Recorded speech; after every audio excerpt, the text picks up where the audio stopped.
Bonjour à toutes et à tous, soyez les bienvenus dans l'épisode 270 d'iWeek, la semaine Apple. Nous sommes le mercredi 10 mars 2026, et oui, mercredi cette semaine, comme la semaine prochaine d'ailleurs, notez le rendez-vous, 10 mars, non 18 mars évidemment, hein, vous avez rectifié, 18 mars, et on sera le 25 la semaine prochaine, donc 2 mercredis consécutifs. Il est 18h45, on vient de lancer l'enregistrement que nos soutiens Patreon peuvent suivre en streaming, comme ceux qui sont déjà dans le chat, Julien, Mike, Phoenix Revenge, Thibaut, ils sont là et vous êtes de plus en plus nombreux à arriver. Soyez les bienvenus. On compte sur vos messages évidemment pour nous corriger si on dit des bêtises et puis surtout pour réagir sur tous les sujets. Je vais vous donner le sommaire dans un instant. Juste saluer mes deux complices du jour. Le premier, vous le connaissez très bien, c'est Eli Abitbol. Salut Eli. Bonsoir Benjamin, bonsoir Dom et bonsoir à tous. Et oui, Dom, c'est l'invité de la semaine, une nouvelle tête dans iWeek. Alors, pour la petite histoire, vous l'avez sans doute vu passer sur Patreon. On avait lancé un appel pour élargir l'équipe. On a reçu demi-douzaine de courriers très sympas. Et donc, on va proposer à tous ceux qui nous ont contactés de passer une première tête, voir d'abord si ça leur plaît, si nous, on les trouve sympas. Je crois que c'est bien parti avec toi, Dom. Dom, sois le bienvenu dans iWeek, c'est un grand plaisir de t'accueillir. Merci, bonjour à tout le monde. Merci de m'accueillir. Je suis ravi d'être là. Comme tu l'as dit, j'ai postulé, j'ai envoyé un petit mail suite à l'annonce du mois de septembre dernier, je crois, et je suis vraiment ravi d'être là avec vous. Je vous écoute religieusement chaque semaine depuis des années, et donc je suis vraiment je suis content d'être de l'autre côté et de pas seulement vous écouter. Bon, tu nous diras ce que ça fait à la fin, d'avoir passé ce moment avec nous. Dis-nous qui es-tu alors, quel est ton qui es-tu tout court, et puis quel est ton lien avec l'univers Apple au sens large? Ouais. Alors moi je suis je suis Dom, donc voilà, je suis vidéaste. C'est ce que je fais le plus souvent. Je suis monteur particulièrement. Je suis venu aujourd'hui, quand on est vidéaste, il faut savoir tout faire, mais à la base j'étais monteur. C'est un autre temps, j'ai commencé sur les bancs de montage analogiques avec des cassettes, de H8 et des choses comme ça. Voilà, j'ai ensuite bossé sur Final Cut 7 à l'époque, Final Cut Pro 7. Ah oui. Puis Final Cut Pro 10, et là depuis quelques années maintenant je Resolve, DaVinci Resolve uniquement, et je suis certifié. Du coup j'ai fait un petit peu les certifications autour de ça.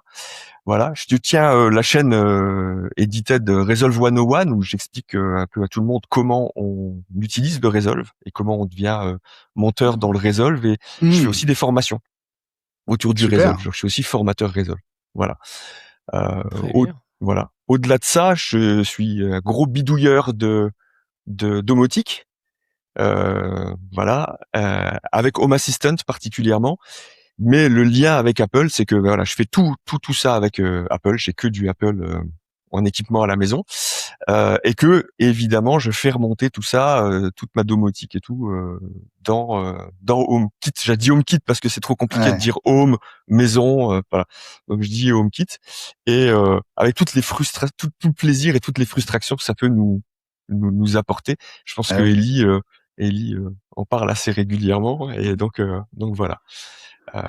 Alors, petite question, évidemment, on a un sujet qui va t'intéresser directement dans l'actu, c'est ce changement à la tête de la division la domotique chez Apple, à un moment assez crucial quand même. On va en reparler dans quelques instants. Ton premier Mac, c'était quoi, Dom? Mon premier Mac, c'était un iMac 27 pouces. Les anciens où il y avait encore le lecteur de DVD. Ah oui. DVD. Sur le côté. Voilà. Et ensuite, j'ai eu des iMac beaucoup. Moi, je suis très sédentaire. J'ai besoin de puissance, comme je fais de la vidéo.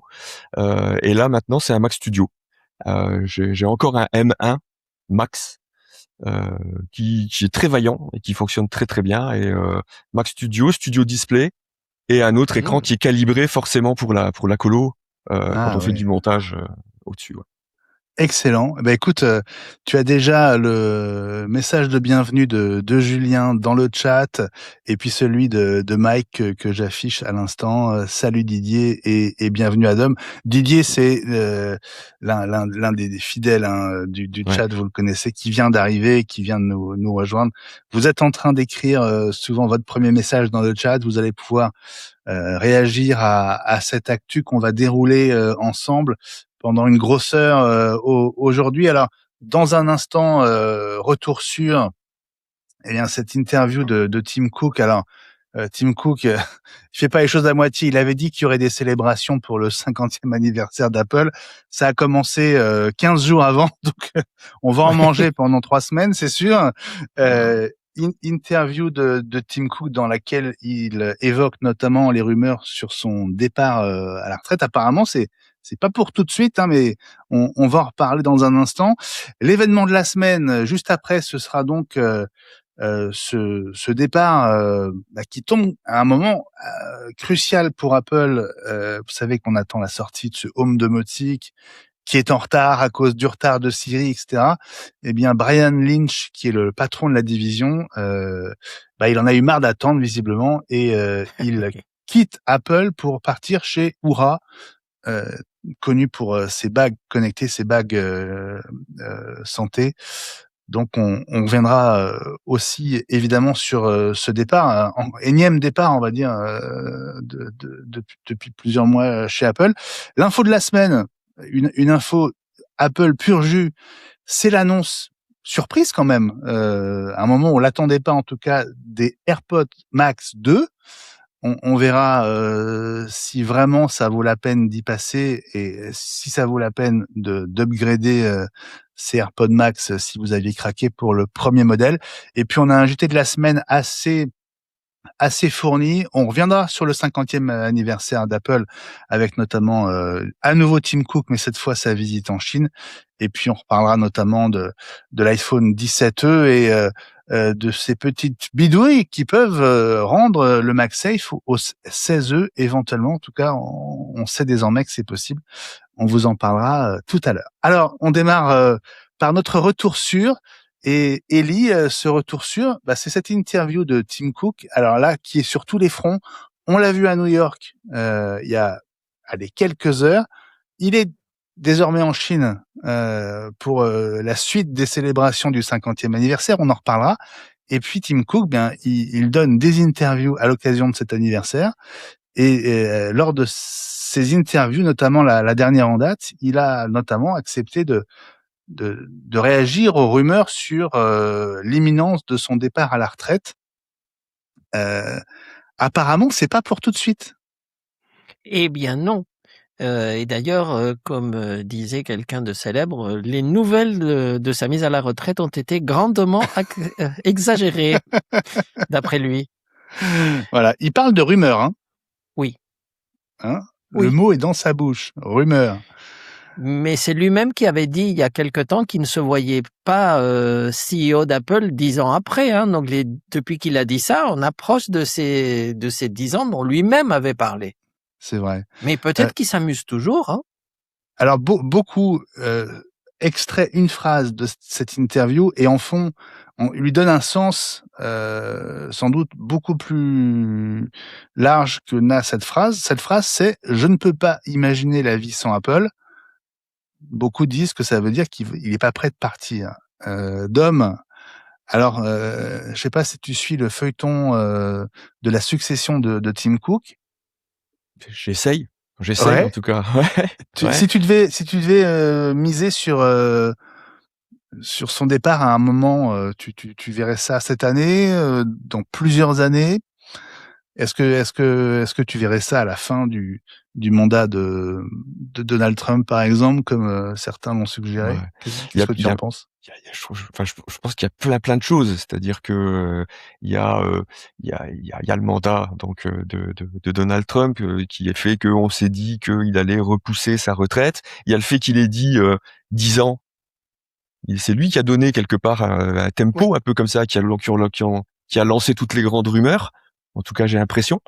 Mais je pense que il faut vraiment le le poser tranquillement. Un départ de quelqu'un sur une boîte comme Apple, c'est très complexe. Il faut le poser gentiment. On parle de John Ternus qui est en train de se prendre la place. Est-ce qu'il l'a suffisamment prise encore, si c'est lui qui vient à la suite ou pas? Enfin, c'est un peu, il y a tellement de choses. Et puis, je trouve qu'il a fait tellement grandir Apple que le mettre à la porte dehors comme ça me paraît presque abusé, quoi, je trouve. Quand les gens disent faut qu'il s'en aille. Bon, j'ai pas l'impression qu'il y ait beaucoup de gens qui veulent le mettre à la porte, Eli, parce que il a quand même fait du très bon boulot jusqu'à maintenant. En tout cas, du point de vue des actionnaires, tout va bien. Absolument. Ouais. Et c'est ça qui compte en ce moment pour Apple. C'est ces actionnaires qui sont devenus très très puissants sous le règne de Tim Cook. Alors, ce qui a bougé un tout petit peu et qui a fomenté toutes ces rumeurs de départ, ça avait été des hypothèses quand on a su que le chairman of the board du conseil d'administration devait prendre sa retraite parce que ça arrivait statutairement, il n'avait pas le droit de rester. Mais finalement, il est resté quand même. C'est Barry Levinson, non? Oui. Ouais, c'est ça. Oui. 75 ans, c'est ça. Voilà, c'est ça. Ouais. Et pour l'instant, il est là. Et donc, tout le monde s'était dit, puisqu'il s'en va, ça serait génial que Tim Cook, enfin, tout le monde avait imaginé déjà le film complet. Tim Cook démissionne, Ternus arrive et lui, ne quitte pas Apple parce qu'il reste au conseil d'administration comme chairman. Bon, finalement, ça s'est pas fait, hein. Et du coup, ils l'ont gardé. Peut-être qu'il s'est dit que Ternus était pas prêt. Peut-être qu'il l'a regardé. Il s'est dit non. C'est un très bon vice-président du hardware, mais pour aller négocier avec l'administration américaine actuelle, il faut beaucoup de tact. Il faut vraiment beaucoup de calme. Et je pense que un des mérites qu'on peut vraiment lui attribuer, c'est que même s'il n'est pas du même bord politiquement parlant, il a su négocier, il a su investir, il a su donner les bons messages qui étaient attendus. Et d'ailleurs, il a mis même un peu d'argent personnel pour assister à différentes cérémonies payantes, parce qu'aux États-Unis, ça se passe comme ça. Ce qui fait que on le voit régulièrement à la Maison Blanche. Au début, il a payé pour y être, et maintenant, il est invité. Parce que je pense qu'ils ont un dialogue, hein. Je pense que entre personnes puissantes et riches, ils arrivent à se parler quand même. Ouais. Bon, donc Dom, si je comprends bien, si je lis ta pensée, tu le vois pas partir tout de suite, mais tu penses que c'est un processus qui nécessite d'être préparé sur une longue période, c'est ça? Ben, je pense qu'il vaut mieux quand même. On voit bien ce qui se passe, les tsunamis que ça génère quand quelqu'un à la tête d'une grosse boîte part trop précipitamment. Là, Apple, c'est même plus une grosse boîte. C'est une boîte énormissime. Il faut le préparer tranquillement, quoi. Il faut le laisser. Alors, c'est ce qui vient d'arriver il y a quelques jours chez Adobe, hein, où le CEO historique, Shantanu Narayen, qui était là depuis 18 ans, a annoncé son départ. Alors, j'imagine qu'en interne, c'est sans doute une rumeur qui devait circuler, mais elle a fait la une de toute la presse business et tech là il y a 2-3 jours. Pourtant, alors je vais pas faire long sur lui, mais j'ai quand même beaucoup suivi Adobe depuis qu'il avait été nommé CEO et qu'il était arrivé à la tête d'Adobe. À l'époque où il est arrivé, c'est quand même l'éditeur de Photoshop qui vendait encore des CD dans des boîtes en carton, hein.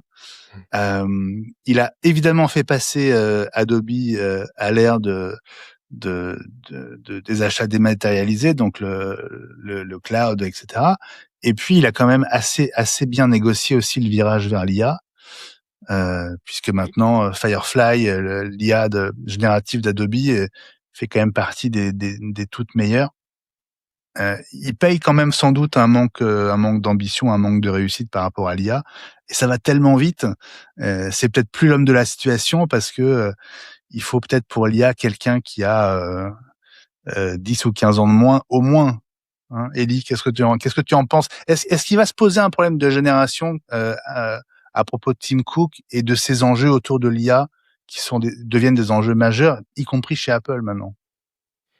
Ça va dépendre s'ils arrivent vraiment à rattraper leur retard, parce que Tim Cook n'est pas un visionnaire comme l'était Steve Jobs, mais c'est un très bon patron, donc il comprend les enjeux. Il ne les voit peut-être pas venir à l'avance, mais quand ils sont là, il sait ce qu'il faut faire. Maintenant, malheureusement, ça a pris du temps. Ça se Donc, est-ce discute, qu'un hein. jour Apple va pas le payer? Ce que tu disais à propos du CEO d'Adobe est vrai, mais il faut voir aussi, pour être positif, qu'il a quand même su mettre de l'IA dans tous les produits Adobe et d'une façon très progressive et très naturelle. Le fait d'avoir de l'IA générative dans Photoshop, ça a été superbe. On s'en servait du jour au lendemain sans avoir besoin de faire 2 années de formation. Donc ça n'a pas été un bouleversement, ça a donné des fonctions supplémentaires très utiles. Ouais. Et ça a été, après, c'est venu dans le reste. Maintenant, c'est même aussi dans Acrobat, qui était le produit le moins graphique à la limite. Mais maintenant, il y a un assistant IA qui aide à faire beaucoup de choses. Donc, moi, je lui reconnais au moins ce mérite-là. Je pense pas que Adobe puisse faire beaucoup plus. C'est pas à eux de faire un chatbot. Ça servirait à pas grand-chose, hein, pour Adobe. Mais bon, on ne sait jamais si les gens veulent ça. Bon, message de Thibaut dans le chat. Malheureusement, Tim Cook gère très bien une boîte, mais il n'est pas un rêveur. Et Apple a besoin d'un rêveur à sa tête pour faire rêver à nouveau. Vous êtes d'accord avec ça, Dom? Totalement. Ouais, en tout cas, c'est ce que je disais quand je disais tout à l'heure quand certains veulent le voir partir, c'est ça en fait qu'on lui reproche, c'est qu'on dit voilà, il gère la boîte, mais il fait plus rêver. Apple fait pas suffisamment rêver pour certains. Moi, j'adore les produits encore, etc. Donc tout va bien, mais c'est un petit peu ça qu'on lui reproche, ouais. Bon, allez, on va passer à l'événement de la semaine tout de suite, mes amis. L'événement de la semaine, c'est un nouveau départ chez Apple, un départ assez majeur à nouveau. Son nom ne vous dit peut-être rien, mais Brian Lynch, qui était arrivé en 2022, était depuis à la tête de la division qui crée les produits hardware domotique. Alors, on n'a encore rien vu chez Apple de ce côté-là, quasiment rien. Il devait ronger son frein, Brian Lynch, Ellie.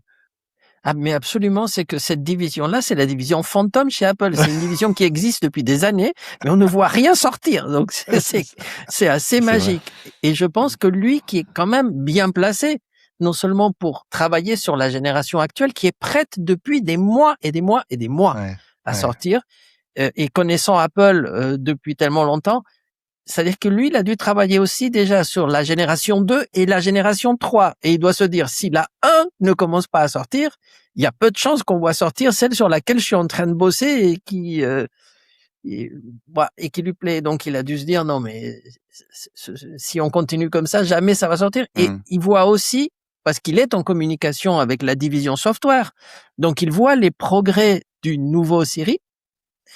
Parce qu'on doit lui passer des builds pour voir comment il marche. Oui. Mais c'est pas ça qui l'a incité à rester, hein. Non. Et c'est pas rassurant, hein. Ben, ça finira par sortir, hein. Mais ce qui est quasiment sûr maintenant, c'est qu'on ne le verra pas dans la 26.4 puisque les bêtas qu'on a maintenant sont suffisamment avancés pour savoir ce qu'il y a dedans. Donc on le verra peut-être sur une 26.5, mais maintenant, 27, le vrai nouveau Siri, ça sera dans iOS 27. Ouais, oui. Si c'est dans la 27.0, bon, c'est septembre, il va y avoir plein de choses en septembre. Mais si c'est dans la 27.4, c'est-à-dire au printemps 2027, ça commence à être vraiment très très long. Dom, alors toi qui suis toutes les infos domotiques, notamment côté Apple, comment est-ce que tu as réagi en apprenant le départ de Brian Lynch? J'avoue, je comprends pas. Je comprends pas ce qui se passe avec la domotique chez Apple. Depuis très longtemps. C'est-à-dire que quand j'ai commencé à m'équiper en domotique, j'ai cherché tout le temps le petit sigle HomeKit en me disant ils arrivent là, ils vont nous faire un truc qui va être génial, qui va être aussi magique que le reste. C'est-à-dire quand on approche ses AirPods de son iPhone, il s'appaire tout seul, c'est génial. Quand une Apple TV, Ellie. Quand on amène une Apple TV chez soi et on approche son iPhone, il nous met notre compte dessus, etc., etc. Moi, je me suis dit, mais il y a déjà je sais pas, 15 ans de ça. Quand ils sont arrivés, je me suis dit, ils vont nous faire un truc, ils vont casser le business, ça va être génial. Et en fait, non, la domotique, c'est resté un truc de geek, où il faut faire super attention au FAF, au Family Acceptance Factor, parce que sinon plus personne sait utiliser notre lumière, et enfin voilà. Et Apple n'est pas venu casser le game, je comprends pas. Et là ils sont avec un truc de un retard qui me paraît fou. Ouais. L'explication selon laquelle tout est lié au retard du nouveau Siri, d'Apple Intelligence plus largement, qui fait que ces produits hardware domotiques qui sont prêts depuis plusieurs mois, dit-on pour certains, sont toujours pas sortis. Ça fait aucun doute pour toi, Dom? Je sais pas, parce que ne serait-ce que Matter, quand ils ont créé, quand ils se sont mis tête de file comme ça du nouveau de ce nouveau protocole Matter, pareil, enfin moi à un moment je me suis pris à rêver en disant bah ça y est, ils vont nous faire l'anneau du Seigneur des Anneaux, quoi, le truc qui les regroupe tous. Et en fait non, ils sont à la traîne, ne serait-ce que pour mettre les nouvelles normes. Ils ont pas les caméras encore dans Matter, ils sont pas à la 1.5 je crois, alors que on y est. Donc vraiment j'ai pas l'impression que ce soit que lié à l'IA ou à Siri par l'IA qui n'arrive pas seulement, parce que sinon pourquoi ils mettraient pas ils seraient pas tête de file des nouvelles normes qui pilotent eux-mêmes en fait. Ouais. Bon, en tout cas, Brian Lynch, il a choisi de quitter Apple pour aller chez Oura Health, donc le fabricant finlandais de cette fameuse bague, qui a quand même ouvert et créé le marché, dans lequel Samsung notamment s'est engouffré. Ellie, comment est-ce que toi tu lis cette bascule d'Apple, qui est quand même la boîte où tellement rêverait de travailler, vers Oura, qui est en train de devenir une boîte importante, mais dont l'échelle n'a rien à voir avec Apple. Ben, je pense que la frustration a dû jouer quand même une grande partie. Je pense qu'à un moment donné, il s'est dit, j'en ai marre, ça n'avance pas ici, il faut que je trouve autre chose. Il a regardé, on lui a fait certainement une bonne proposition financière, mais être dans une boîte qui est presque encore une start-up, mais il a certainement un bon salaire, je ne dis pas le contraire. Enfin, mais... elle fait plus d'1 milliard de chiffre d'affaires, mais c'est rien par rapport à Apple. Enfin. Ah ben c'est ça.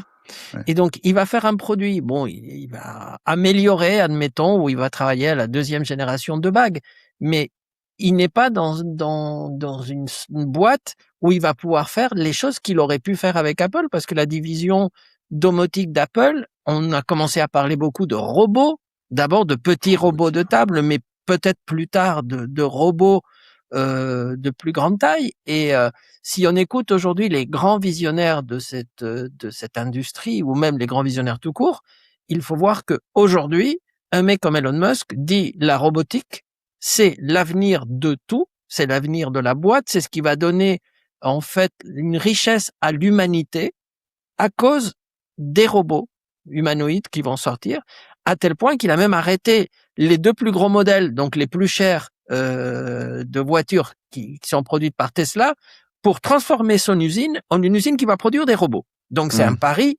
énormissime, parce que restent les modèles 3 et les modèles Y qui se vendent beaucoup, mais la Model S et la Model X sont arrêtés à la fin de ce trimestre. Donc il fait un énorme pari sur l'avenir, et ce n'est pas la seule boîte. Les Chinois sont à fond dans la robotique, ils sortent des modèles presque toutes les semaines.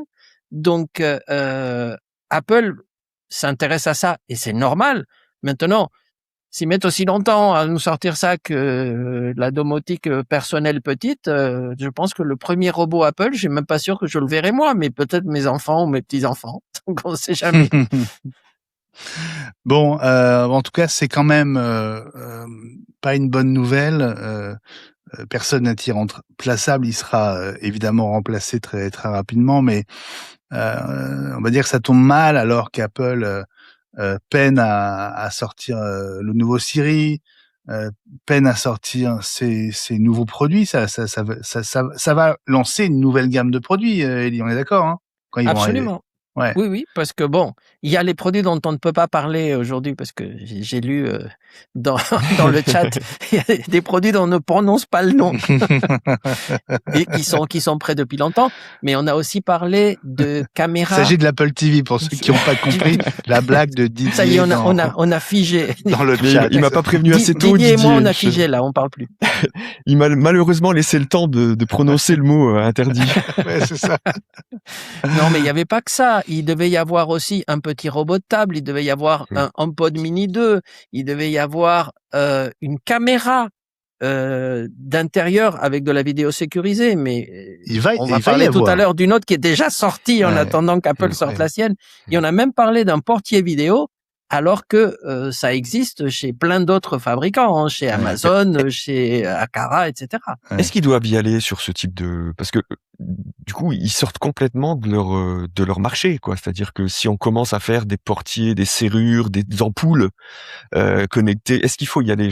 C'est une bonne question. Je sais pas. Mais si Apple veut être présent dans la maison, à partir du moment où ils sortent une caméra Apple, un portier vidéo Apple, etc., ils prennent 40% du marché. C'est comme ça. Le produit sort 40% du marché.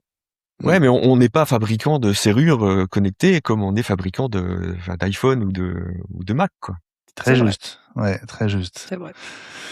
C'est pour ça qu'ils se sont pas lancés sur les voitures. Hein. Ouais, tiens. S'ils dépensent autant de milliards dans la domotique pour finalement pas venir, bah oui, c'est une bonne idée. Bon, en tout c'est cas, pas grave, ils vont se rattraper sur la télé. C'est ça. Bon, en tout cas, une partie au moins de ces produits vont arriver dans les prochaines semaines, prochains mois, soyons optimistes. Avant Noël. Hein, ah ouais, ça, avant Noël. En tout cas, Brian Lynch ne sera plus là pour faire la petite voix, vous savez, sur les vidéos qui présentent les produits, puisqu'il est où il est sur le point de partir chez Oura. Tiens, puisqu'on parle de domotique, à signaler cette première mondiale, hein, cette toute première caméra de surveillance domestique intérieure de chez Aqara, certifiée Matter, donc le standard universel. Alors universel à condition qu'il soit intégré par les fabricants. Tu l'évoquais, Dom, Matter 1.5. C'est pas encore le cas par Apple, alors que c'est le cas chez Samsung, qui je crois est le premier à l'avoir intégré. Ça fait partie des choses que je comprends pas. Mais elle est quand même assez intéressante, cette caméra, parce que moi, j'ai déjà vu évidemment d'autres produits de cette marque sortir, et celle-là, c'est une caméra 4K avec un système de double lens, une lumière infrarouge qui est invisible. Donc en fait, vous n'avez pas le petit truc rouge dès qu'il fait noir dans la pièce qui vient vous embêter. Elle tourne à 360 degrés. Elle a de l'IA intégrée. Tant qu'à faire, hein, il identifie des bruits différents, il identifie des tas de choses. Ils la sortent. Elle est disponible dans le monde entier. En plus, il y a des petites fonctions dont on parle pas, mais elles y sont. Elle est compatible Apple HomeKit Secure Video, tant qu'à faire. Du coup, la caméra qui est 4K, quand vous la connectez à Home, elle devient une caméra 1080p parce que c'est le système qui limite aujourd'hui, et donc au-delà de 1080p, ça n'existe pas. Et en même temps, ça fait un hub Zigbee pour les autres appareils domotiques Zigbee que vous avez. C'est un routeur Thread, Matter, etc. C'est disponible en France chez votre revendeur préféré en ligne, et ça vaut, parce que j'ai regardé le prix, 135 € TTC. Donc bon, elle est assez sympa tout de suite. En plus. Le design est assez sympa, je trouve. Elle a une bonne avec des petites oreilles, ça fait un peu. Et quand vous la mettez en mode privacy, vous avez les deux yeux qui sont baissés comme ça. Vous savez que la caméra ne vous filme pas. Elle est très mignonne. Ça fait un peu jouet japonais, je trouve. Ouais. Je vais certainement en acheter une pour la tester. Hein. Moi, j'ai le modèle précédent. J'ai le modèle précédent avec cette, Ouais. pareil, à la même forme, etc. Et c'est déjà une super caméra. Donc là, en fait, ils ont amené tout ce qui manquait, enfin tout ce qu'on fait aujourd'hui. Et c'est vachement. On peut l'utiliser en local, on peut l'utiliser avec le cloud si on a besoin. Mais il y a vraiment cette incompréhension-là, c'est-à-dire que une caméra qui HomeKit Secure Video, non seulement, comme le disait Ellie, on passe de 4K à 1080p, mais en plus on peut pas utiliser le PTZ, on peut pas la faire Absolument. bouger, etc. Il y a quelque chose d'incompréhensible. Ouais. Comment on fait du coup pour l'utiliser si on l'achète aujourd'hui, en attendant que Apple intègre la version 1.5 de Matter, pour l'utiliser dans son écosystème Apple, est-ce que c'est possible autrement? Oui, parce qu'elle est compatible HomeKit. Donc, on peut, avec les limitations de HomeKit, donc pas de PTZ comme vient de dire Dom et C'est pas ça. de 4K. Mais ça, c'est le cas de toutes les caméras qu'on a aujourd'hui qui sont compatibles HomeKit. Malheureusement, c'est comme ça. Mais sinon, elle est compatible. La seule chose, le Matter, c'est en plus, c'est pour quelqu'un qui voudrait le mettre à partir d'un des logiciels qui pilotent Matter, comme par exemple le système Akara. Ouais. Bon, et comme j'étais en train de partager l'image de cette caméra, Didier me demande si je peux lui en commander une puisque je suis dessus, comme il dit, le Oui, sur garnement. le site dont on n'a pas parlé, mais que tout le monde connaît. Voilà. Voilà. Bon, voilà pour l'événement de la semaine et ce petit complément autour de cette caméra donc qui s'appelle la Hub G350 de chez Akara, tout juste annoncée. Intéressante, j'espère qu'on pourra la tester, avoir un retour. Alors peut-être par ton intermédiaire, Dom, si tu mets la main dessus. Sinon, ce serait assez chouette de pouvoir en reparler de manière concrète très bientôt. Merci à vous tous et à vous toutes qui êtes avec nous en ce mercredi fin de journée. Il est 19h16. On est en train d'enregistrer l'épisode 270. Une partie d'entre vous, chers soutiens Patreon, êtes dans le chat et ça s'anime avec Didier. Vraiment, Didier, quand il arrive, on voit la différence. Ça balance de la vanne sec dans le chat. C'est sympa comme tout. Merci à vous toutes et tous qui êtes là avec nous pour ce stream et puis merci surtout pour votre soutien indéfectible sur patreon.com/iWeek. On a besoin de votre soutien pour faire tourner iWeek, pour être au rendez-vous toutes les semaines. C'est grâce à vous qu'on est toujours là, n'est-ce pas, Ellie? Mais oui, Hein, on est c'est toujours tout à fait là, vrai. c'est ça. Après toutes ces années, en tout cas, grand merci pour votre présence, votre amitié et votre fidélité. Si vous n'êtes pas encore parmi nos soutiens Patreon, faites comme eux. Vous aurez non seulement accès au stream pendant chacun de nos enregistrements, mais aussi aux bonus exclusifs qu'on enregistre le plus souvent juste après le générique de fin. On va s'y tenter aujourd'hui. Alors, on rentrera pas trop dans la technique, mais on va vous parler de l'engouement assez inattendu pour le Mac Mini chez les férus d'IA qui veulent monter un serveur d'IA à la maison pour éventuellement gagner de l'argent. Attention, je demande à voir. En tout cas, il y a une grosse demande sur le Mac Mini. On se posera la question de l'éventuelle accélération du calendrier autour du Mac Mini M5 ou peut-être M6 à la fin de l'année. On en reparlera tout à l'heure. Allez, on va passer à l'info de la semaine. Alors, je sais pas si vous êtes comme moi, mais je m'attendais pas du tout à avoir une annonce Apple cette semaine. C'est vrai. Les bras m'en sont tombés. Les bras sont tombés. Ça nous a beaucoup amusé entre nous parce que on s'est passé l'info quand elle est arrivée. Vraiment, on s'attendait pas à ce qu'il y ait une activité du côté des communiqués de presse d'Apple qui nous ont donc annoncé l'arrivée des AirPods Max 2. Le retour. Le retour avec un design identique au premier. Voilà. Mais pas les mêmes couleurs. C'est subtil, c'est subtil. Voilà. Non, il y a un truc qu'on remarque tout de suite, c'est que c'est une prise USB-C. Ils n'ont pas Lightning. Attention. Mais il y avait déjà eu une mise à jour. C'était déjà eu une mise à jour des AirPods. Oui. Mais je parlais des tout premiers, Ouais. Non, mais rappelons que les premiers étaient sortis en Lightning, qu'il y avait eu une mise à jour, ils étaient passés à l'USB-C, et maintenant, donc, ce sont les AirPods Max 2, Est-ce qu'on peut dire en gros qu'il récupère les fonctionnalités des AirPods Pro 3 Oui. qui sont liées notamment à la puce H2 H2, oui. hein Oui, oui. Et donc notamment la traduction en direct. Qui, Absolument. c'est vrai, est une super fonction, mais c'est marrant, je me vois mal l'utiliser avec un gros casque et plutôt avec des petits écouteurs. Vous en pensez quoi?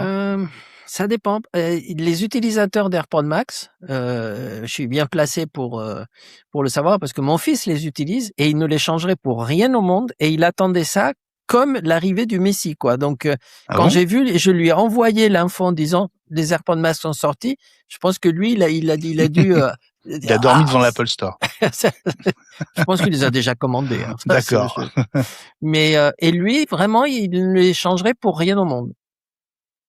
Il aime ça. Il aime le fait d'avoir un casque. Okay. Il aime les caractéristiques. Moi, je trouve que mes AirPods Pro, quand on parle, sont bien meilleurs en isolation que lui quand il est dans la rue. Mais peut-être qu'avec les nouveaux, ça va s'améliorer. Parce que c'est très bien si tu es dans une pièce où il n'y a pas de bruit autour. Hein. Mais sinon, toi, quand tu écoutes de la musique, tu es bien isolé. Mais si tu parles avec quelqu'un, les micros sont pas du tout isolés dans la version 1. Ouais. Mais ils disent qu'ils ont amélioré oui, normalement, apparemment, hein, ouais. Oui, c'est ce qu'ils disent. Oui, avec le H2. Donc, et en fait, ils disent qu'ils ont effectivement un nouvel algorithme parce que avant, ils avaient quand même la puce présente qui était pas mauvaise puisque les AirPods Pro 2 étaient déjà comme ça et ils marchaient quand même beaucoup mieux. Mais ils ont un nouvel algorithme qui détecte et annule le son extérieur, ce qui n'était pas le cas d'ailleurs. Donc, c'est dit dans le communiqué de presse. Ah. Bon, à part ça, ils ont de l'audio adaptatif, donc ça c'est bien, si on veut. Ils ont le mode transparent, c'est bien, c'est normal. Réduction des bruits, tout ça c'est déjà dans les AirPods Pro 3. Alors, qu'est-ce qui est nouveau? Parce que bon, si on commence à parler, ça diminue le son de la musique. Ça, c'était déjà le cas aussi avec des AirPods Pro. Donc, tout ça, c'est nouveau. Alors, ce qui est nouveau, c'est ce qu'ils appellent de la hi-fi, enfin, de la musique hi-fi, haute fidélité. Est-ce que c'est de la musique lossless? Non. Hélas. Est-ce que c'est meilleur? Oui, si vous connectez le casque en USB avec un câble USB-C qui est fourni. Ouais. Donc, il faut pas l'acheter cette fois-ci. Vous l'avez. Et si vous le branchez, vous avez de la musique lossless. Mais attention, 48 kilos. On est très loin d'avoir du 192, etc. Donc, c'est le minimum. C'est le lossless de base. C'est vraiment le niveau 1. Ce n'est pas le high-res audio. Ouais. Donc, ouais. Et bon, c'est toujours branché à quelque chose. Donc, ça veut dire que pour l'instant, et après tellement d'années d'attente, on ne peut toujours pas avoir un casque sur la tête pour écouter de la musique lossless par un codec quelconque qu'Apple nous avait vendu lors d'une mise à jour précédente qui n'est jamais arrivée. Donc, pour l'instant, pas de musique lossless sans fil. C'est ça. C'est ce que je suis en train de lire aussi sur le site d'Apple. Effectivement, ça suppose absolument d'avoir un câble USB-C branché à vos AirPods Max 2. Oui. Et la qualité maximum, pour ceux qui s'intéressent à ça, c'est du 24 bits 48 kilos. Donc, on est loin des 192 bits, ouais. 92 kilohertz. Ouais. Bon, la réduction active de bruit, Apple dit qu'elle est jusqu'à 1,5 fois plus performante. C'est toujours bon à prendre, on va dire. Bon, le design est exactement identique. C'est vrai que les couleurs évoluent. J'essaye de les caractériser. J'y arrive pas. J'arrive pas à changer de couleur. Et je ne sais pas comment elle s'appelle. Bon, il y a 5 couleurs, en tout cas. Oui. Et alors, le prix, est-ce que le prix a changé? Parce que 579 € en France. C'est le même. C'est le même prix. OK. Oui. $549 aux États-Unis, plus les sales tax. Les fans d'AirPods Max 1 vont prendre le AirPod Max 2. Je pense Ouais. qu'ils l'attendaient. Donc, il y a un marché pour ça. Et puis, il faut se dire que les AirPods Max 1 ont toujours été en rupture de stock depuis le jour de leur sortie. C'est-à-dire qu'Apple soit crée une pénurie artificiellement, soit ils n'arrivaient pas à en produire suffisamment, ce qui est quand même étonnant pour une boîte comme Apple. Mais en tout cas, pendant des années, ils ont toujours été en rupture de stock. Ouais, c'est vrai. Très étonnant. Mais est-ce que ça veut dire que c'était un carton en termes de vente ou qu'ils en fabriquaient assez peu en fait parce que En tout cas, nous, à l'époque, on en vendait quand on réussissait à en avoir. C'est-à-dire que c'était un casque genre pénurie. On ne pouvait pas dire on en a plein en stock, venez les acheter. Hein. Ouais. Alors dans le chat, réservé, vous le savez, à nos soutiens Patreon, Thibaut nous dit pourquoi mettre autant pour un casque qui fait des choses bien alors qu'on peut mettre 2 fois moins pour un Bose qui fait tout aussi bien. Et après, quelqu'un a écrit ou un Sony. Et c'est vrai. Ouais. Ça, c'est vrai. Oui. Ouais, c'est les Mike. concurrents. C'est Mike qui défend Sony. Yes, moi je suis Sony aussi. Ouais. Moi personnellement, j'ai un Bose. En plus de mes AirPods Pro, quand j'écoute de la musique, j'ai un Bose. Ouais. Bon, et toi, Dom, je vois que tu as. C'est quoi ton casque? C'est un Sennheiser, mais c'est oui. mais c'est un Sennheiser parce que c'est celui qui est le plus qui est vendu un peu pour être celui sur les plateaux de tournage et tout ça. Donc c'est avec celui-ci que je mixe quand je fais du montage. Et je vous écoutais parler et je me disais bon, moi j'ai pas d'AirPods Max et je suis pas client, et en fait j'ai un gros casque supraoral sur les oreilles en même temps, voilà. Mais en fait, je sors pas en fait. Je vais tourner avec ou je fais du montage avec, mais dès que je dois sortir pour garder du lien avec les gens, mais c'est des AirPods. Bah oui. En fait, c'est des AirPods Pro. Donc quand tu disais tout à l'heure la traduction en direct, moi j'aurais la pression. Après ça dépend. Ellie, tu disais que ton fils lui il quitterait pas ses AirPods Max. C'est peut-être pour la personne qui est en face. En fait, j'aurais la pression de m'isoler de la personne qui est en face de moi. Donc parce que j'ai un truc comme ça sur les oreilles. Un gros casque, ouais. Mais des fois, il peut le porter autour du cou. Je pense qu'il y a ce phénomène de mode pour les jeunes. Et le fait de dire que tu as un AirPod Max, quelque part, ça te donne un statut social comme le fait d'avoir un iPhone par rapport à une autre marque. Ouais, sans doute. Je pense que ça joue. Ouais. En tout cas, il y a un truc qui est assez inhabituel chez Apple, c'est que les précommandes commencent le 25 mars, donc dans une semaine. En revanche, il n'y a pas de date précise de dispo. Sur le site d'Apple, il y a marqué disponible au début du mois prochain. C'est quand même assez. Ça veut déjà qu'il est en pénurie en fait. Donc c'est ça, c'est quand même assez spécial. C'est à cause du nouveau Siri. non mais parce sérieusement. Mais une des fonctionnalités, je suis sérieux, c'est que dans les AirPods Max 2, on peut dire Siri. On n'est pas obligé de dire dis Siri. C'est vrai. Attention, c'est nouveau, c'est cité par Apple. Ça y est, mon téléphone s'est allumé. Et je crois qu'ils disent aussi que il faut iOS 26.4 pour faire fonctionner. Je crois que c'est pour ça. Donc en fait, ils attendent la sortie d'iOS 26.4. Oui, Michael nous dit ça dans le chat aussi. C'est pour ça qu'il n'y a pas de date plus précise que ça, parce qu'effectivement, et notamment la traduction en direct aura besoin de c'est ça, d'iOS 26.4, c'est ça. Qui ne va pas tarder en plus, parce que la bêta 4 qui est sortie il y a quelques jours, la bêta 4 pourrait être la dernière. On parle peut-être d'une bêta 5, mais c'est pas sûr du tout. Ça pourrait être une RC assez rapidement. Donc on pourrait le retrouver effectivement début du mois prochain, dès la semaine prochaine ou dans 15 jours au maximum.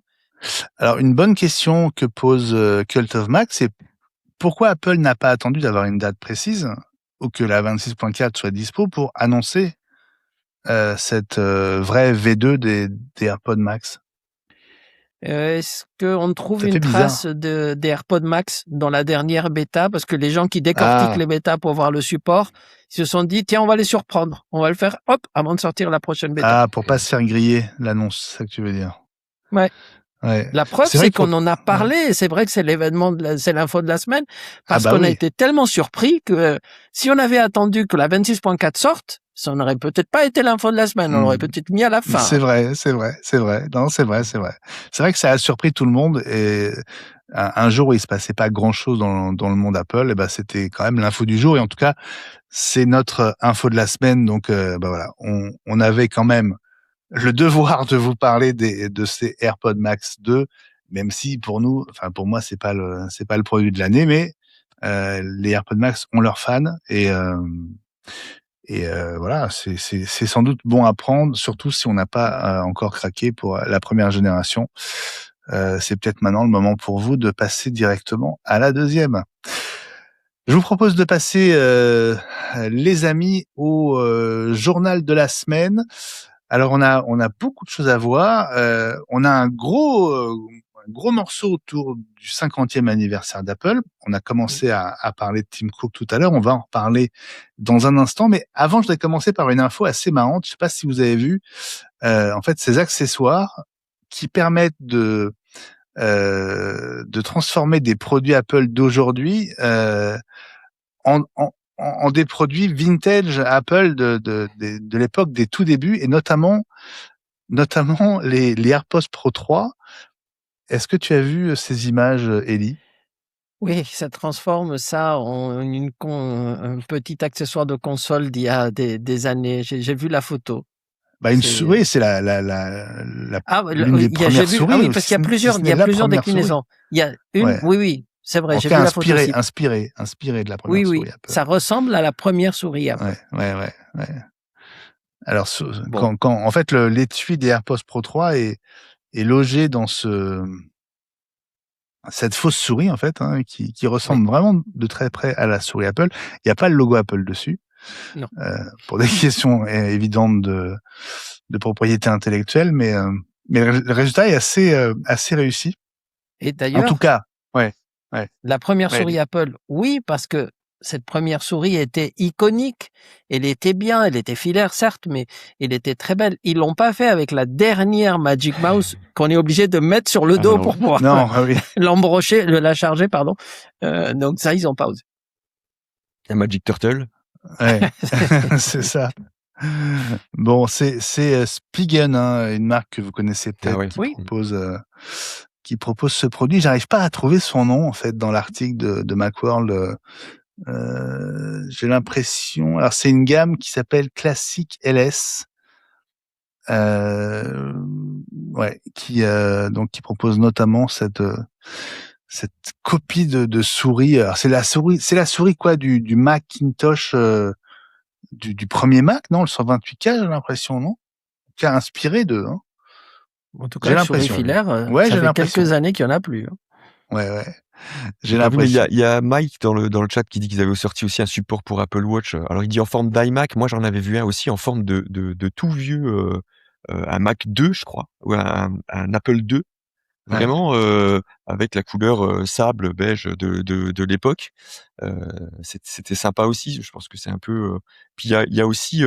Là, c'est beaucoup plus cher. C'est des designers qui remettent en général le Mac Mini et le Mac Studio comme ça, comme des tout vieux ordinateurs.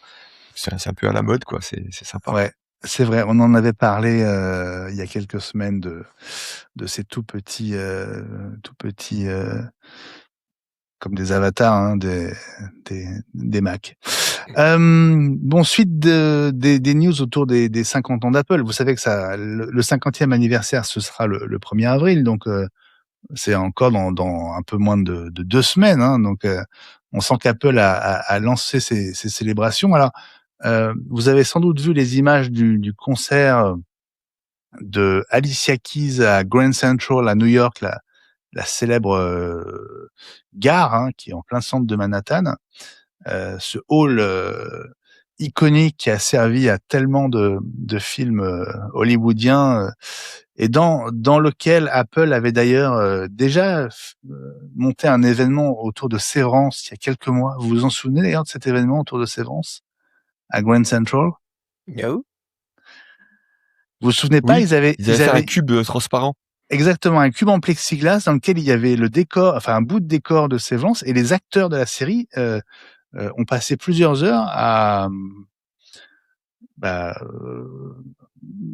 être comme au bureau en fait. À raffiner des À l'intérieur macrodonnées. du cube.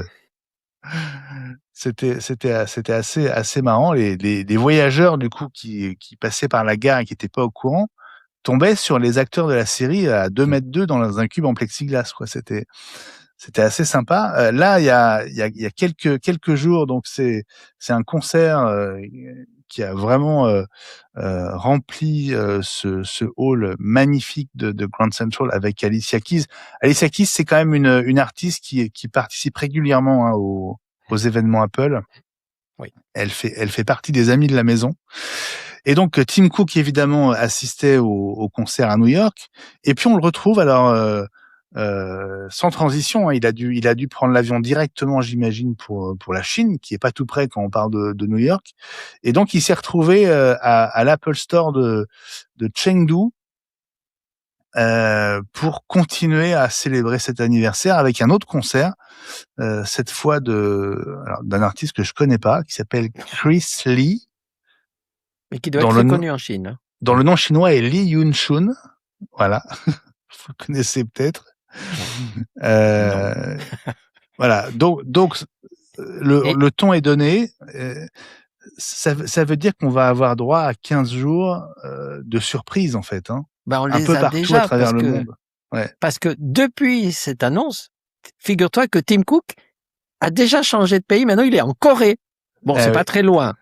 Et il participe à un autre concert d'une des vedettes de K-pop actuelle. Donc, ça veut dire que les 50 ans d'Apple, pour l'instant en tout cas, mais ça prend en tout cas cette tournure, c'est une allégorie de la musique. C'est un concert par pays dans un Apple Store pour parler de musique. Je ne sais pas si c'est vraiment ce que moi j'aurais fait pour fêter les 50 ans d'Apple. Mais alors je pense que c'est que le début. On verra. Ouais. Pour l'instant, c'est des concerts. Vraiment, l'anniversaire, c'est dans 15 jours. Donc là, je pense que c'est la montée en puissance. J'ose pas imaginer ce qui va se passer le 1er avril. J'ai eu le sentiment, en discutant avec Clément Sauvage la semaine dernière et la semaine d'avant, qu'il allait pas aux États-Unis par hasard à la fin du mois de mars. Donc, j'espère qu'il pourra nous en parler si effectivement il se rend à un événement dont il ne pouvait pas encore divulguer les détails la semaine dernière. En tout cas, t'as raison, Ellie. Tim Cook, il était hier à Chengdu en Chine. Aujourd'hui, 18 mars, il est à Séoul, en Corée du Sud, pour le concert d'une star de la K-pop, un boys band qui s'appelle Cortis. Alors c'est marrant parce que c'est un Apple Store dans lequel je suis passé il y a 1 mois et demi, parce que j'étais à Séoul et je voulais enfin craquer pour un iPhone 18 Pro Max. Et le dernier jour, je me suis dit, allez, je craque. Donc je suis allé à l'Apple Store le plus proche. C'était cet Apple Store là. Et en fait, ils étaient en rupture de stock et j'ai jamais pu acheter mon iPhone 18 Pro Max. Ça m'a beaucoup étonné. D'ailleurs, je vous l'avais dit, hein, qu'il n'y ait pas de stock. Benjamin. Hein? 17 Pro Max. 17. Non. Oui, 17. Sinon, si tu avais eu la chance d'avoir un 18 Pro Max, là, ça aurait été quand même un exploit. Ah oui, c'est vrai. Mais c'est d'ailleurs pour ça qu'ils l'avaient pas. Hein. Mais voilà. ils ont dû se dire, mais... Alors, ils pouvaient pas l'avoir, en fait. Ouais, 17 Pro Max, exactement. Non, mais c'est marrant parce que j'ai fait qu'un seul Apple Store à Séoul et il y en a plusieurs, et c'est dans ce magasin-là qu'a donc lieu aujourd'hui, au jour où on se parle, ce concert en présence de Tim Cook pour dans le cadre de ces célébrations du 50e anniversaire de la création d'Apple. Tu as vu que Michael pense que en France, ça sera un concert d'accordéon. Hein. Peut-être avec Yves Turner, malheureusement non. Mais non, mais je me dis. Pardon, je me disais que, enfin, pour rebondir sur ce que dit Ellie, là pour l'instant c'est de la musique. Est-ce que ils n'ont pas pensé à nous faire quelque chose qui tourne autour de tout le Creator Studio, quoi, c'est-à-dire en fait nous faire des choses pendant 15 jours, un peu sur tout ce que permet la création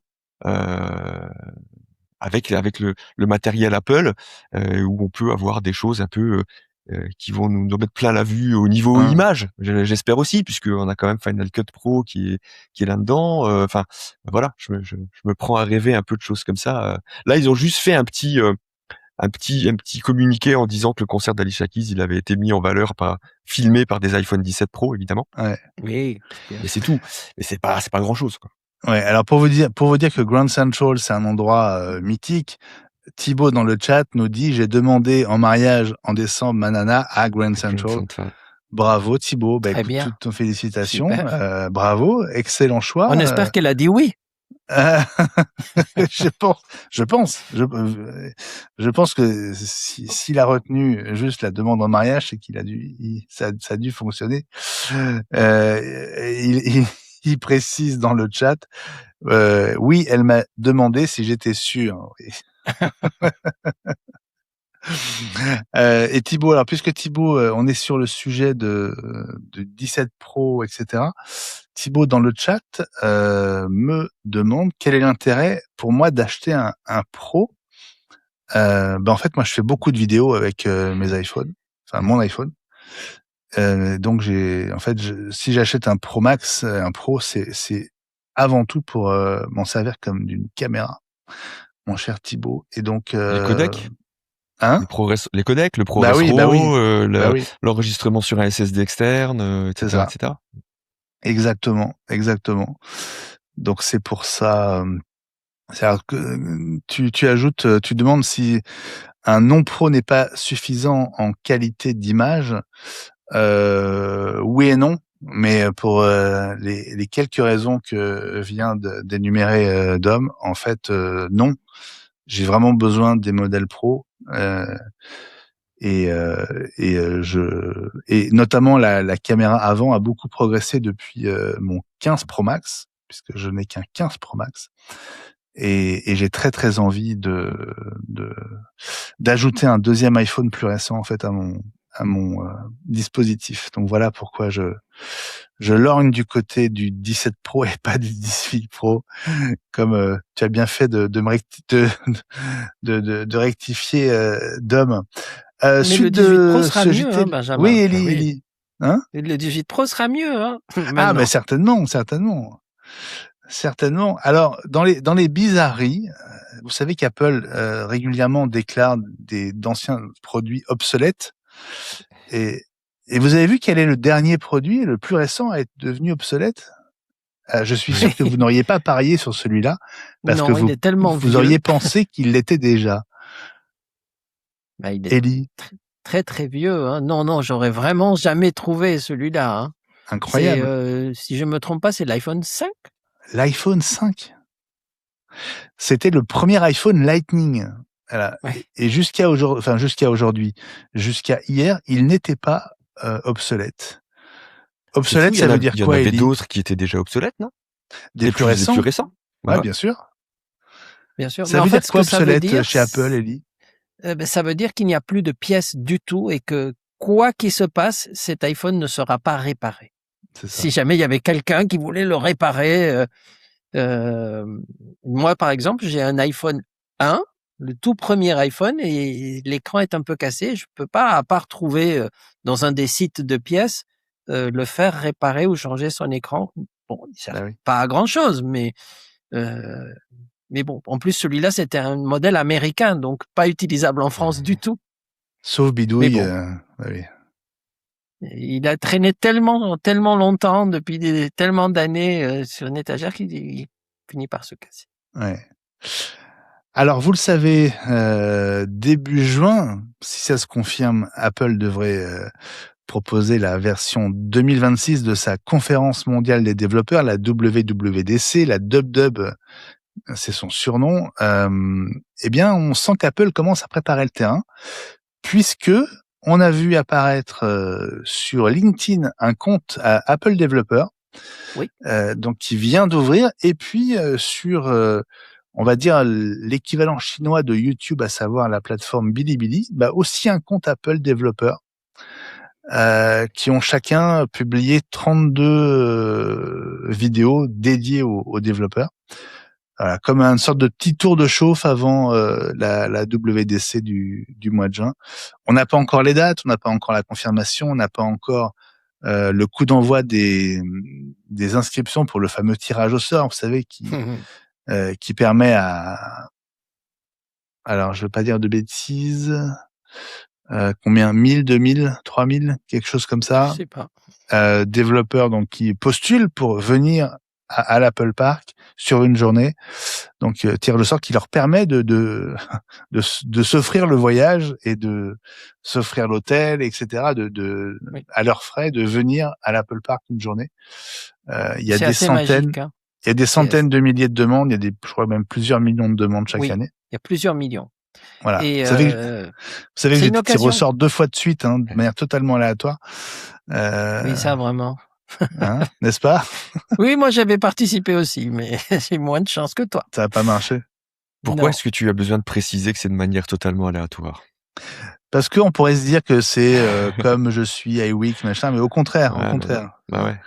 Non, Au mais contraire. il faut dire aussi que tous les développeurs ne sont pas tirés au sort parce qu'il y a enfin pas quelques, il y a beaucoup de développeurs qui ont un lien étroit avec Apple ou qui font des projets Ouais. importants pour Apple, qui eux ne sont pas du tout tirés au sort, ils sont invités. Ils sont Invité, On en bien connaît sûr. d'ailleurs en France quelques-uns Oui, oui. qui y vont tous les ans. Donc, Oui, oui, on en connaît, bien sûr. Mm. Oui, bien sûr. Et puis enfin, pour le coup, ils ont vraiment besoin d'y aller parce que Oui. c'est l'endroit une fois par an où on peut vraiment avoir des infos de première main sur certaines technos, sur certains détails, ils travaillent souvent sur des applis avec des points de blocage et c'est vraiment l'occasion d'avoir des réponses.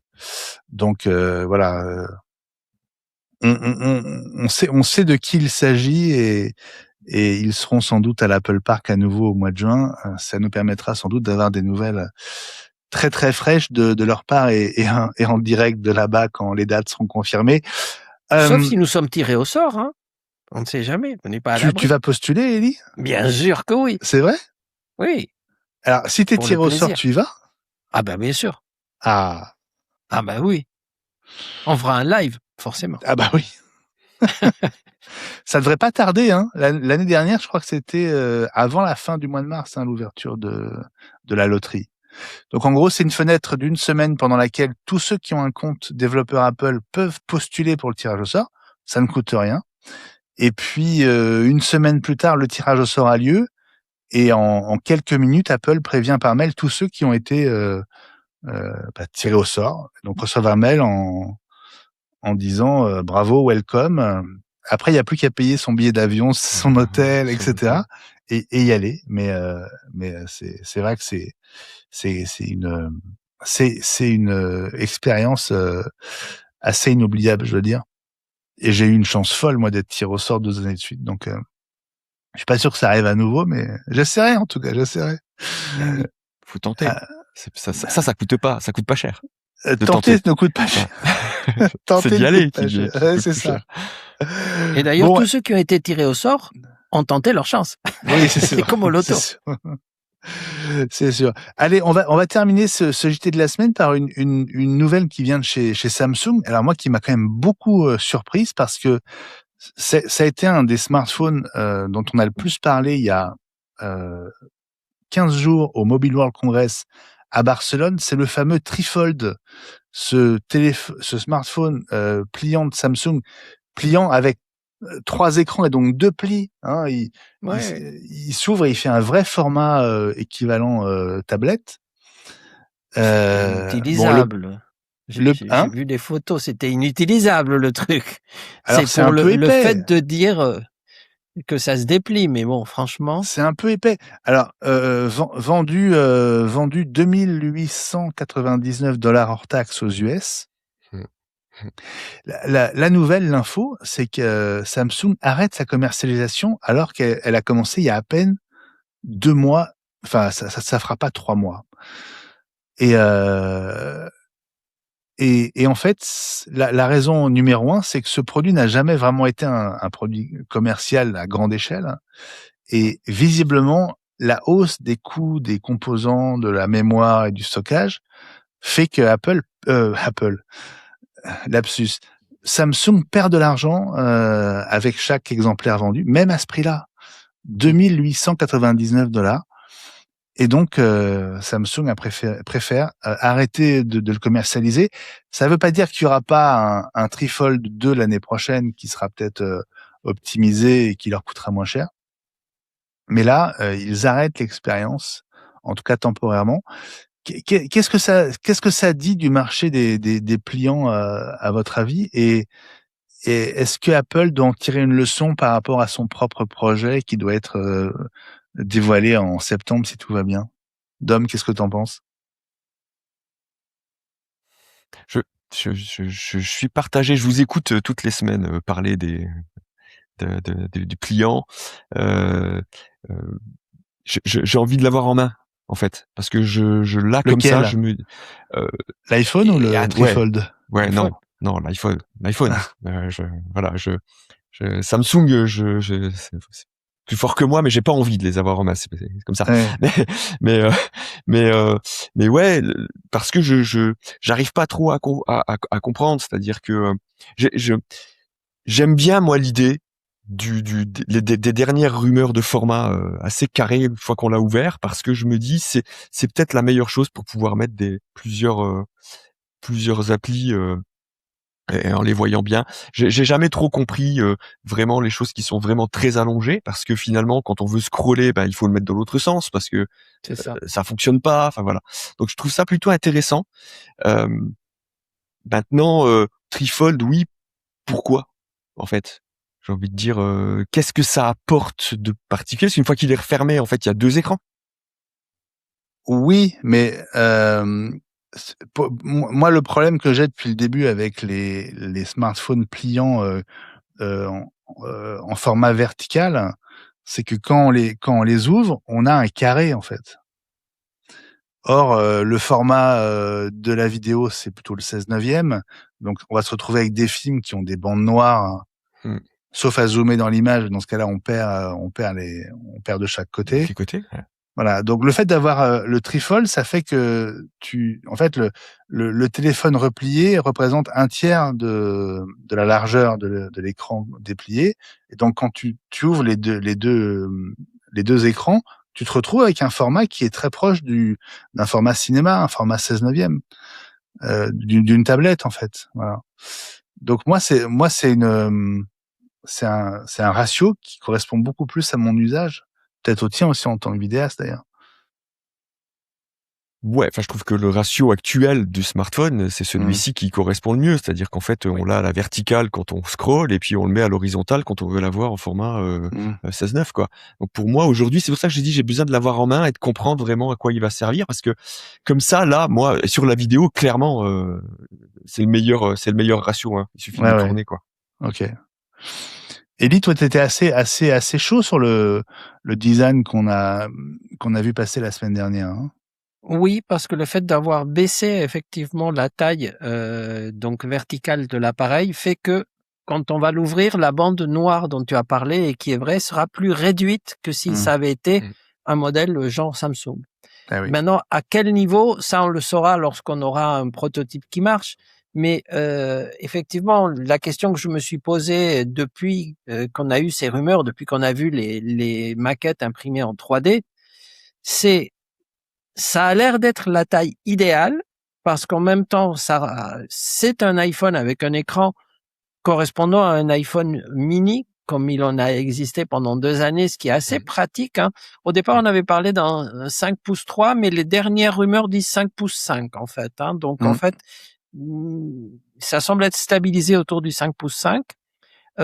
Et déplié, c'est l'équivalent d'un iPad mini. Donc, c'est là où je me suis dit, ça peut remplacer 2 appareils que j'utilise quotidiennement et ça pourrait être un 2 en 1 si c'est vrai, mais il faut le tenir et il faut l'avoir en main.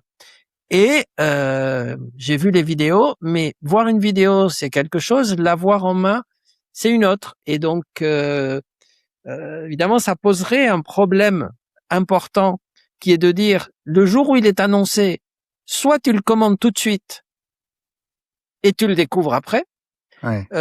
soit tu attends de le voir dans un Apple Store ou chez un revendeur, mais alors là, il n'y en aura pas en stock parce que de toute OK. façon, le produit sera totalement en rupture. Donc c'est le grand problème. Le Mmh. commander tout de suite en fonction d'une vidéo ou attendre de le voir allumé et je ne sais pas. C'est vraiment ma grande question. Mais je pense que d'ici la semaine prochaine. Je fais du teasing, c'était une histoire de coup de cœur, mais ça peut être un teasing.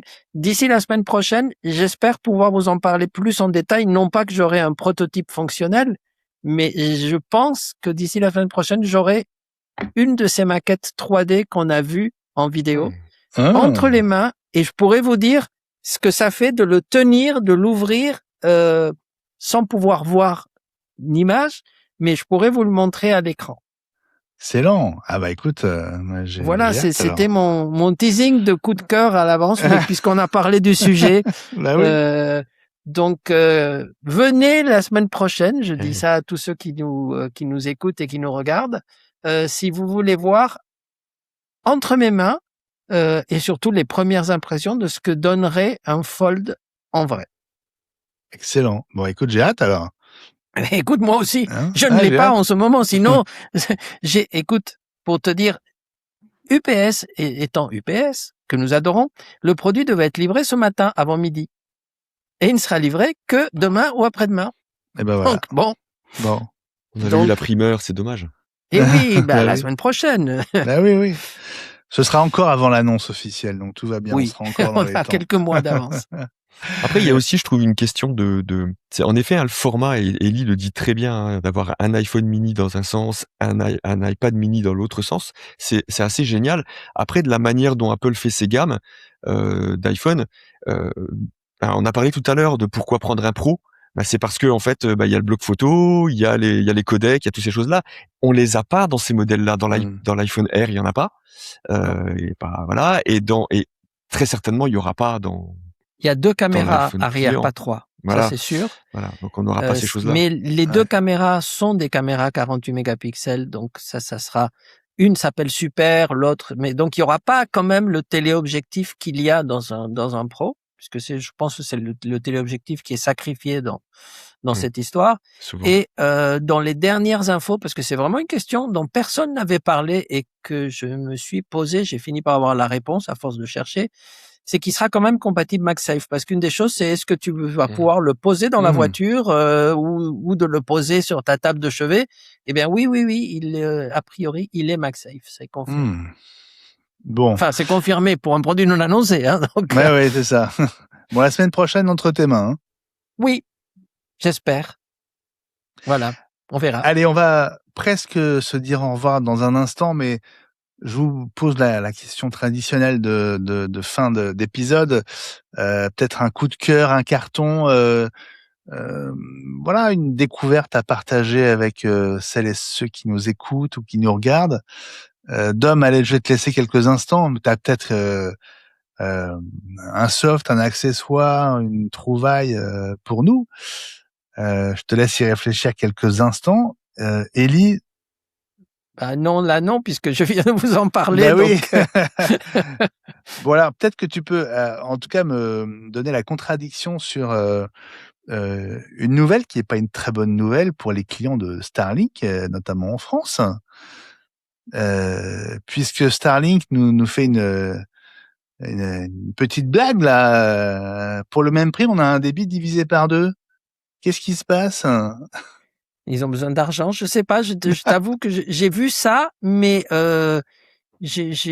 pour l'instant, les dernières fois que j'ai utilisé, c'était toujours 29 euros, et les débits étaient largement supérieurs à ce qui était promis. C'est-à-dire que normalement, ça devait avoir dans les 200 mégas. Moi, j'étais toujours à 360.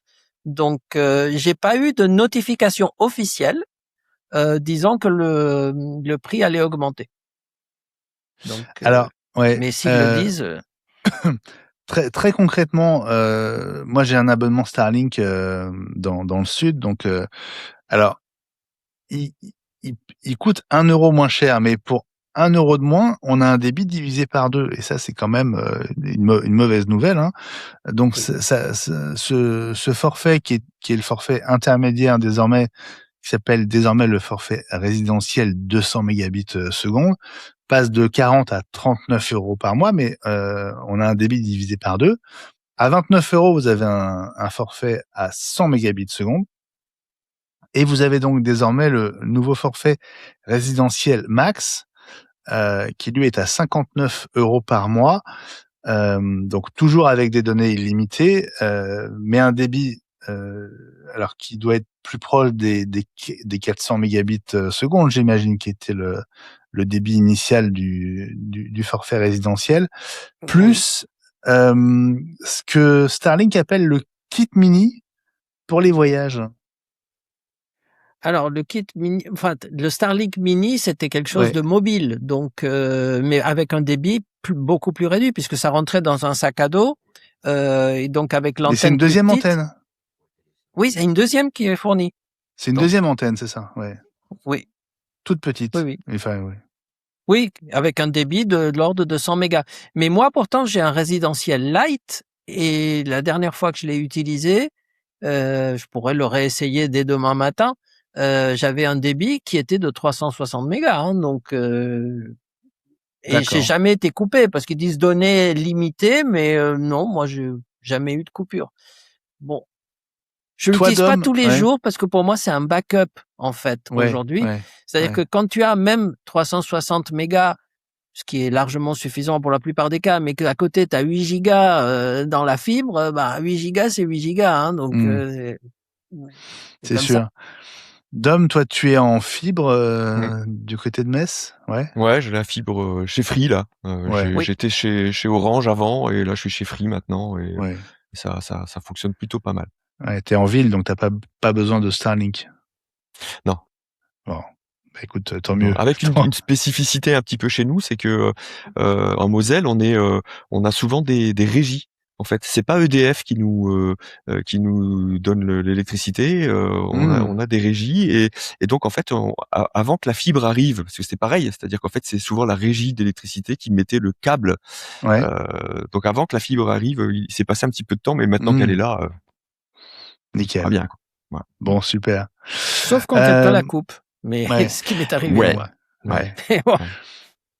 Alors, puisqu'on est au tiens, coup de Didier cœur, dit qu'on est voisins. ouais. On se disait qu'il n'y avait pas forcément Didier qui était pas là au début, dit qu'on est voisins. Et ben voilà. Et ben voilà. Et ben voilà. Didier. Et Quel plaisir. Et ben voilà. On va créer des connexions. Super. Didier d'ailleurs qui a un coup de cœur, mais toi le tien, Dom, ou ton carton, qu'est-ce que ce serait cette semaine? Alors, j'avais pensé à plein de choses et je voulais rester dans le domaine de la vidéo. Je peux tricher déjà pour ma première. Oui, j'ai le droit de bien tricher. sûr. Voilà. Alors, pour rester dans la vidéo, j'ai un coup de cœur. C'est l'arrivée de la 5e saison qui devrait être la dernière de For All Mankind. Le 27 Très mars. bientôt. Eh oui. Ah, donc c'était plutôt, j'étais resté là-dessus. Quand j'y réfléchissais, je me suis dit tiens, j'ai bien envie, même si je me suis un petit peu, j'ai un peu moins eu la hype pour la précédente. Mais ça c'est après c'est subjectif, hein, donc voilà. Mais donc ça c'était plutôt mon coup de cœur. Et puis après j'ai quelque chose qui est un coup de cœur mais qui devient une crainte du coup en tant qu'utilisateur de Resolve, c'est le rachat de Motion VFX par Apple. Alors, on n'en a pas parlé, mais effectivement, c'est une info de cette nuit ou d'hier, effectivement. Ouais, hier, je l'ai vu hier ou ouais. Alors, est-ce que tu peux nous expliquer ce qu'est Motion VFX pour ceux qui ne savent pas? Alors, Motion VFX, c'est une boîte, je crois qu'elle est polonaise, si je dis pas de bêtises, qui fait des plugins alors ils faisaient des plugins beaucoup pour Final Cut Pro. J'en ai utilisé quand j'utilisais Final Cut Pro et depuis quelques temps, ils étaient venus sur Resolve. Donc des plugins, c'est des petites choses qu'on achète ou qui sont gratuites parfois et qui nous permettent de faire du titrage ou des effets ou des choses comme ça. Motion VFX, c'était parmi les plus qualitatifs en fait et les plus suivis, que ce soit sur Final Cut ou sur Resolve. Alors, j'en utilise quelques-uns. Là, moi qui utilise Resolve, j'étais content qu'il soit arrivé et pour créer en ce moment un plugin que je vais mettre en vente bientôt pour Resolve, c'est complexe. Faut s'accrocher pour que ce soit vraiment pro et chouette. Il faut s'accrocher. Donc c'était bien intéressant d'avoir des boîtes comme ça qui faisaient des plugins quand on n'avait pas le temps et qu'on avait besoin d'aller faire un truc pour un client, etc. C'était vraiment bien. Donc c'était un coup de cœur parce que Motion VFX c'est chouette. Qu'il soit racheté par Apple, ça peut rester un coup de cœur, mais pour moi c'est une complication parce que du coup Resolve a été complètement caché dans les bas-fonds du site internet de Motion VFX. Ils nous ont envoyé un message il y a quelques semaines pour nous dire téléchargez vos vos plugins si vous les avez achetés parce que il va y avoir du changement. Ils nous avaient pas dit ouais, quoi. c'est vrai. Ils vous ont ils nous prévenu avaient dit ils vont sans être vous dire. obsolètes. Ouais, ils nous avaient dit ils vont être obsolètes. Si vous en avez, téléchargez-les avant le 12 mars, je crois, ou je sais plus quelle date, ou peut-être le 21. Donc ils nous ont prévenus. Ils nous ont pas dit qu'ils allaient être achetés par Apple, mais ils nous ont dit téléchargez vos plugins si vous les avez achetés, si vous voulez les garder. Parce que tu penses que ça veut dire que du coup Motion VFX va cesser du coup de faire des plugins pour Resolve, logiquement. Ça sent ça en tout cas. Ouais. Alors, Apple, quand Apple rachète quelque chose, ils travaillent que pour eux. Souvent c'est bien. Hein. Je veux dire, quand ils ont racheté, je sais plus comment ça s'appelait, qui est devenu Shortcuts maintenant, quand ils ont, voilà, c'est souvent très bien, c'est très bien intégré. Mais là, moi, je monte pas avec Final Cut. Donc, voilà. Alors, ça va sans doute venir enrichir le Creator Studio, l'offre sur abonnement qui inclut Final Cut, Logic, etc. Moi qui ai un abonnement standalone de Final Cut, je sais pas trop ce qui va se passer. Pareil. Qu'est-ce qui va se passer là? C'est pareil. C'était pas donné en plus, hein, les plugins de Motion VFX. Je sais pas si tu sais si tu en utilisais, mais ils étaient de très bonne qualité et suivis surtout dès qu'il y avait une mise à jour du logiciel de montage, que ce soit Final Cut ou Resolve ou Premiere. Je crois qu'ils ils en faisaient pour Premiere aussi, je crois. Premiere Pro. C'était bien suivi, mais c'était pas donné, quoi. Bon, donc alors, coup de cœur ou carton? Plutôt carton? Plutôt coup de cœur pour Motion VFX, crainte pour mon utilisation, quoi. Bon, en tout cas, c'était une très bonne info que tu partages avec nous parce qu'on l'avait pas mis dans le conduit au programme. Et c'est vrai que ça fait partie des infos Apple de la semaine, cette acquisition de Motion VFX, donc ce spécialiste des plugins pour les logiciels de montage vidéo. Voilà les amis, je crois qu'on est arrivé au terme de cet épisode 270. Merci beaucoup à tous dans le chat. Je vois que Didier partage aussi un coup de cœur avec nous. Son coup de cœur, c'est le MacBook Neo. Il nous dit 2 commandés pour des clients, entre parenthèses, 1 reçu et installé. Superbe solution. Tout le monde est unanime sur le Neo. Hein. Oui. Ouais. T'en penses quoi, Dom, en un mot du MacBook Neo? Pareil qu'un petit peu tout à l'heure avec le AirPod Max, je suis pas client parce que j'ai besoin de puissance pour faire du montage, voilà. Mais j'avoue que quand je l'ai vu, je suis allé voir ma compagne et je lui ai dit, elle a un MacBook Air M2 et je lui ai dit, tu veux pas je récupère ton MacBook Air et on prend un MacBook Neo parce que il donne bien envie quand même. Je trouve qu'ils ont fait vraiment les compromis acceptables autour de ça, c'est chouette, quoi. Bah oui. Celui qui va être peut-être très très bien, on ne connaît pas encore son nom, ce sera le successeur du MacBook Pro actuel, ou en tout cas celui qui va venir compléter la gamme dont on a déjà parlé, parce qu'on commence à avoir un peu plus de détails, et maintenant il semble quasiment certain que, l'écran OLED, on en discute plus, c'est ça, tactile, à utiliser pour ceux qui veulent toucher l'écran ou pas, mais pour certains cas, oui. Mais il semblerait qu'Apple ait mis le paquet sur le côté finesse de l'appareil. Donc, il va être ultra fin et beaucoup plus léger. Et moi, rappelez-vous que je suis passé d'un 16 pouces à un 14 parce que le 16 pouces était devenu intransportable. Ouais. Et si on peut avoir à nouveau un produit léger, mince et puissant, et il y a même une rumeur qui a dit que peut-être ils appelleraient ça un MacBook Pro Neo, puisque le nom Neo donne un look nouvelle gamme au produit. Normalement, il devait s'appeler Ultra, hein, mais je crois que c'est une grosse erreur de l'appeler Neo. Surtout au prix auquel il va être. Oui. Non, mais sauf si c'est les nouvelles générations.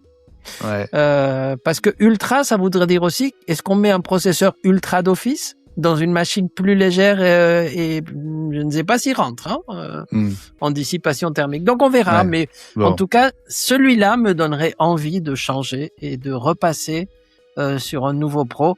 C'est pour ça que je disais en même temps, le fait que la domotique soit repoussée à cette période entre septembre et Noël, s'il faut acheter un iPhone Fold, s'il faut acheter en plus un MacBook Pro et en plus d'être de la domotique, Ouais. Laissez-nous Il y a- un petit peu de temps pour nous en mettre, c'est ça. ouais, ma carte bleue va fondre.